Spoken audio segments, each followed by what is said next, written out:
Hello, welcome back to BG Review. So today we're looking at a game that was sent in by Mixed Nets, something like that. This is a 4K lobby and he said he attempted elemental mutanus, which sounds very spicy. So if you want me to take a look at your game and review it, then check the info in the description below. Let's see what kind of tips we can give here when it comes to mutanus, because mutanus is not an easy hero. Now this lobby it seems okay for mutanus. There's no max, because you do like the deflectable, for example, to put your stats on, so max is something I usually look for. But it's not unplayable without max. You still got Quillboard, which is pretty good with mutanus, because you can easily rapidly scale up tribes, like for example with the Brute.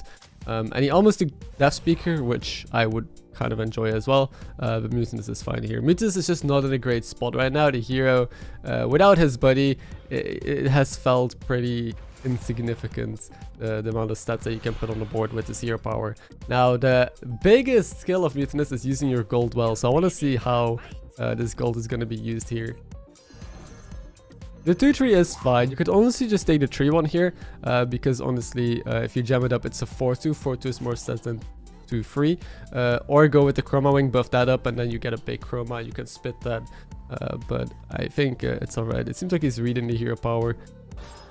Oh, he does decide to freeze. I do like this, actually, because I think he's going to build a big Chroma. We also got a pair. Now, usually on mutanus, I don't value pairs as much. I usually value just going for stats. He froze, but he actually didn't take any of the cards that he froze for. Instead, just went with the pair. Okay. And I guess you don't spit then. So, what I like doing on mutanus is just trying to spit every turn, because that way you get to put your stats on one unit. And now it's a little bit awkward, like when are you going to use your hero power? But then again, that's how I play mutanus. I know some people that also don't use hero power that often on mutanus. One thing as well though is you don't really want to freeze turn 2. Turn 2, hitting a token is really important, because if you find a token on turn 2, you can buy the token, sell the token, hero power, what is remaining, and buy another card. So you can essentially buy 2 cards and get some free stats. So that's a little tip on mutanus. Just look for a token on 2, because that will allow you to buy, sell hero power something, and buy something else from the shop. Here's freezing, I assume, for this elemental. But one thing though is you don't actually need a token on turn 3. So this turn with mutanus, because this turn you can just buy something, hero power level. So you don't even need to make this line. So again, instead of just selling a token here, it's probably better to just buy the one for maybe hero power dead to generate the gold. You stay, like, your board stays smaller, you have less economy, but you start building stats onto a single unit. And then once you find a Hydra or something, there's no deflectable here, but once you find a good card to put the stats on, you can just almost certainly spit the stats onto something premium. He got his triple. Okay, I want to see how he takes it, because currently it's 6 gold, so if you level here it would be a bit awkward. We were farm curving. Instead, it seems like he is doing the warrior curve. He's staying on 1 for another turn, and probably next turn double leveling. So I like that. He does know about this curve, which is pretty good, because it works on most heroes, and if you find a triple like this, it's very clean. And he's facing Diablo, so this was back in Diablo meta, which is kind of important to note, but at the same time, it's not like the game changed that much. Diablo is incredibly weak, wow. So it's gonna be an easy win, I would assume. Okay, so now you just double level, and you probably just freeze a triple again. Oh, you got a second triple, wow, okay. I want to see how this is going to unfold. I don't think he takes a 4 here, right? He definitely at least goes for a 5 or a 6. And with the tribes in this lobby, I think it's 6s. There's no beast, so going for a 5 seems very mediocre. But so again, if you didn't buy these tokens, you could just hero power here when you double level. You don't always need to sell a token on mutanus to make it work. Now, a quick word from the sponsor of this video, Firestone, which is a deck tracker that I'm currently using. The amount of stats that this offers is pretty insane. From, of course, seeing when you're gonna get 99% lead hold, to all the minions that are in the lobby, additional stuff like your lost opponent's board, and a bunch of other overlay features like seeing when opponents level and triple. And then the application itself, where you can see your previous fights. You can simulate all of these battles and see the outcome if you would change something. You could track your MMR. You can see perfect boards and perfect games from other people, and my game is included that I had yesterday. There's a lot of things here to explore and to mess around with. If you want to try it out yourself, it's completely free as well. Check the link in the description below. Back to the video. Okay, we got the tie. We're still on full HP, so that's pretty good. There's also a disconnect in the lobby. So if we take damage at any point, we could face a disconnect and greed even more. He levels and he's gonna use a spell here, or use spells here, so he doesn't take damage. I actually like this. So he levels here and then just uses spells because it's pretty greedy. Instead of hold the spells for next Diablo turn. So I can respect that. And that means he's going for 6s. Okay, it's gonna be spicy. I want to see how he takes them, because you could take the Sally triple first. I think that is probably better.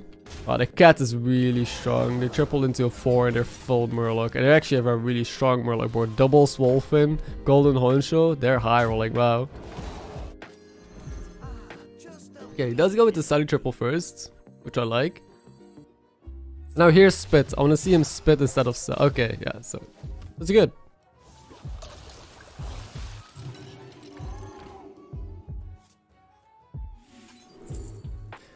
Ooh, Manted Queen, Lil Rag, or Zap. So, I know you take Lil Rag here because it's scaling, but Lil Rag is honestly one of the worst 6-drops in the game right now. I have not seen Lil Rag elementals win a single game ever, and I've played a lot recently, even in the Diablo meta and before the Diablo meta.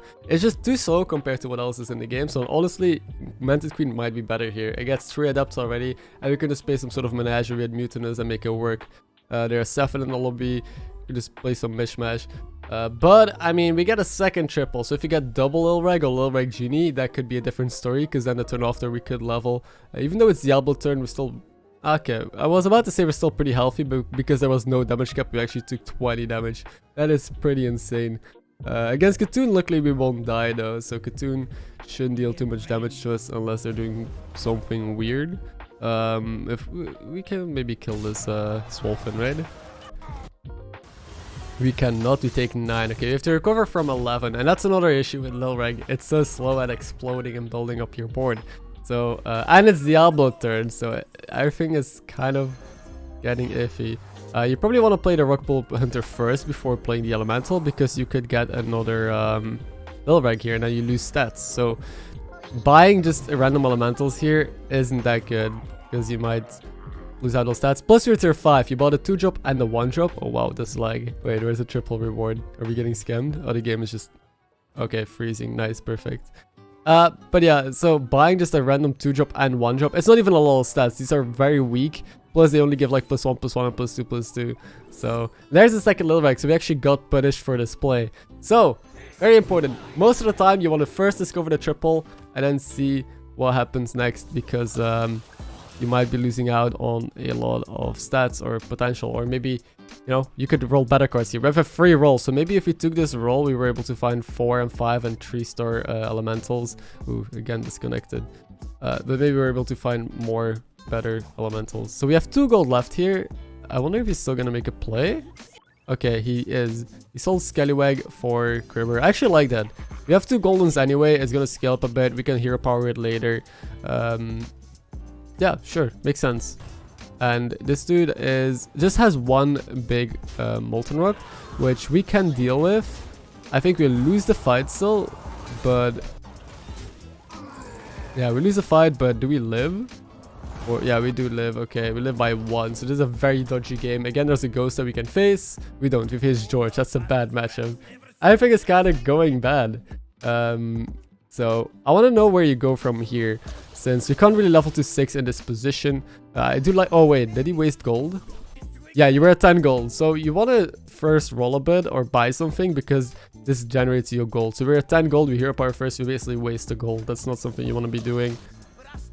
And also, when you're in tier 5, don't buy 1-star elementals. Like, even though we have double Lil Rag, this elemental could work out, but I wouldn't buy Refreshing Anomaly. It's too little stats. It's like nothing compared to, for example, rolling this guy, right?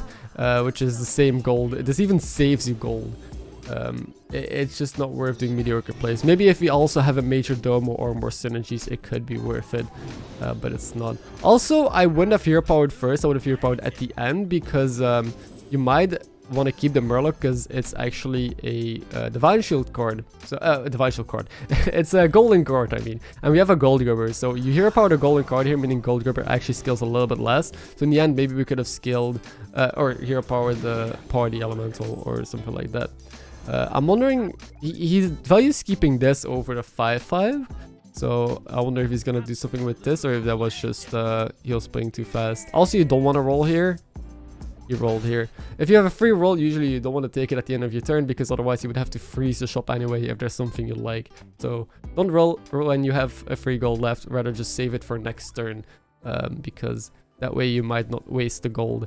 which is just a slight optimization to make. So we're playing with double Lil Reg still as our main scaling tool. I guess that's just going to be the game. Where you go from here, I'm going to be honest, I'm not sure. And that's why Lil Reg is so bad. I think all we can try and hope and do is find maybe no, what's it called, the Boss of Realities, the taunt on tier 5, maybe Major Domo, which is the one that gives +1/+1 to the leftmost minion for every elemental you played. Some synergies like that, or just fill out the rest of the board with random cards. Like you scale, use your hero power to just have a couple big units, and then you just play like a Safin and double Leroy and stuff like that to maybe try and get an edge over opponents. It seems like we will beat this. That was a good hit. Yeah, we are able to beat this. Luckily, he actually doesn't have that many shields for being a George, which is surprising. And we're dealing 19, okay. We still haven't faced Ghost, but someone is dead now. We can't really face Ghost, and instead we're facing Diablo. So don't buy these elementals is basically what I would say, right? Don't just tunnel vision, and he does. So that's a major tip I can just give right now. Don't do that. Also, hero power in the end, I would say. I don't start with hero power because you're still wasting gold. There's a Major Domo. This is the card that I talked about. But if you hero power in the end, you basically are able to first scale up a big unit that is useless and then get more stats from that onto something else. Because right now, I mean, you can hero power for board space, I guess, but that's not really worth it because you hero power a very small unit. I assume it just cycles. Also seems to be having lag issues, but I mean, who doesn't right now? So, okay, he sells his guy. Interesting. He wants to keep the spare. So he sold the 3/4 to keep the pair. I don't know why he kept the 3/4 from last turn instead of the 5/5. There probably is some reason. He's not that weak. He does have some stats on the board, honestly. And he does beat Diablo because Diablo has one unit only. And he's playing with double party elemental. And we kill him. So seems like we somewhat have stabilized. Honestly, how you approach this endgame. Because it's top 4 now. We're facing Katoon. Hero power's a droplet. It landed onto the Molten Rock. Yeah, that's what I was scared of. Because I actually, I mean, unless you want to keep the Molten Rock, but... Oh, we actually got the Molten Triple. That is massive. Never punish. Let's go. This is gonna be Genie? Oh. Oh, he just snap-picked Zep. What are we up against, the Katoon? You should scout first to know, kind of. Because Eliza is more tempo, obviously. I mean, Zep could get rid of a Leroy or something on your opponent's board. So I guess we'll see how useful it is. It really depends on like the knowledge you have of your opponents and what you have to play around. Also, the Zep gets buffed with Domo, right? Oh, Murlocs. I guess Murloc Zep isn't really that useful. It usually just kills a Bran or something. And here, it actually gets to kill a Murloc. But I think this Katoon is a little bit too big. Is it? We might be able to value trade. Oh, Katoon is slightly too big. Wow, okay, that's unlucky. I feel like there was probably a way that you could have been fine this fight. But I want to do a short recap because there's a lot of takeaways here for people that are not comfortable with Mutanus or with Elementals. First of all, in the early game, I think the most notable thing is you don't really need tokens that badly, except on turn 2. But turn 3, turn 5, when you double level, you can just hero power something on your board. So you shouldn't value elementals and stuff like that super highly. Just pick the maximum stats, build up a board. Yeah, usually also I don't do a warrior curve because I don't really look for triples on Mutanus. But hey, it worked out really well in this game and you were able to push for 6s. Maybe I'm just playing Mutanus too old school. It worked back in the day like that, and maybe right now we have to greed a bit more for triples, so I could be wrong on that. But I mean, in the mid game, I think we definitely should have approached it a little bit different. Going with Lilwags is already not great scaling. Elementals on tier 6 have just been the worst tribe so far. I think we were kind of forced into it because the other options or discovers were not as great. I think Manted Queen was a consideration. Let's see again. We got Manted Queen, Zap. I mean, it's never Zap. So it's between Lilwag and Manted Queen. And knowing that we have a second triple, I think Lilwag is actually maybe okay. We're still mutants after all, so we could split the stats onto different cards anyway. So it's pretty flexible. I don't hate it that much, actually. And then the second triple ended up being the second Lilwag, which was obviously really great. What were the other options, though? Let's see again, because I forgot. Nosy or Chalga. Well, Chalga isn't bad either, or Nosy is like more on the greedier side. And we're on 11 HP. I guess Nosy was never the play here. Maybe with the Queen, we could have considered it. But Chalga, I mean, Coldbars in general is really good. on Mutanus, but hey, double Ilreg was spicy. But then some small things, if you do play Lilreg, if you're forced into it, don't just take 1 and 2 drop elementals. It's so expensive to buy that card, and you get like no buffs for it. It's even worse than buying a mug, which gives like +1/+1 to 3 different tribes, just because it's like +2/+2 stats. You don't really want to buy +2/+2 in the end game if you want to outskill opponents. Instead, looking for a brand and finding like these Tavern Tempests and finding like even Jug was maybe decent if you have Menagerie. We got a Gold Grubber that we could be scaling. We got Elementals, and then you just find one more tribe maybe to put on the board, like this Amalgam, which is a bit of everything. There were a lot of ways that you could scale way more exponentially with the setup. Also, we wasted a little bit of gold, as I pointed out, and in the end I think we teched well. We played the Leroy, maybe we were able to find Selfless Argus and maybe have a shot in this game. But that's about it. I hope this was helpful. Thank you for standing in the game. Again, guys, hope you enjoyed this returning weekly series BG review every Monday. And have a good day. Thank you for watching. Leave a like. Bye bye.